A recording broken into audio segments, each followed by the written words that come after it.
મારું નામ ઋષિ, ગામ બાલુંત્રી, તાલુકો વાવ, માજી સરપંચ. મારા ગામ સારું કરીને હું અહીં આંદોલનમાં ઉતર્યો છું અને મારા ગામમાં શમશાન ભૂમિ કોઈ ગુજરી જાય તો પણ જગ્યા નથી પોણી છે.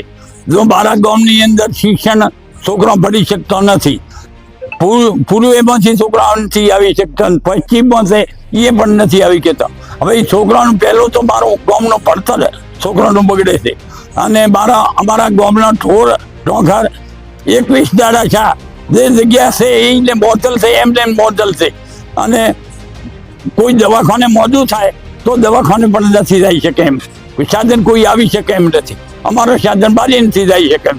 અમે તો આપણે રોડે પડીને અહીં આવી છે કે ઘણો તો આભાર મીડિયાવાળાનો. તો અમને આ કોઈ અમલદાર આવીને બોલાવે છે ને કે આપણને કોઈ બોલાવી છે નહીં. હડચમરા ને તો હડચા ને તો કોઈ બોલાવવા વાળો નથી આવતો.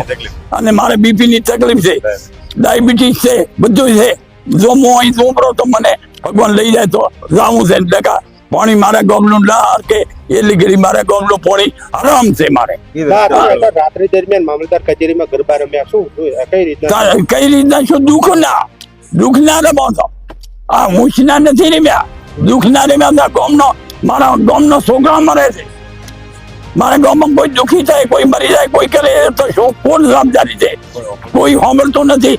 કાલે પ્રમ સાહેબે કે 4 વાગે કે તમારે પાણી નીકળી જાય છે તો અમને કે મામલતદારમાં તમે 5 વાગે આવો. અમે મામલતદારમાં આવ્યા એટલે પ્રમ સાહેબે એમને કૂદ થોચ્યું અમને. હું અહીંયા અમે આવ્યા, જો કાલે એસ્ટિમેટ તમને આલો છો 10 વાગે તમે અહીંયા રહેજો. કોઈ મારો ભાઈ ના આવ્યો જતો આમ છે. અમને તો બધા અમને તો શું અમે ક્યાં જાઓ?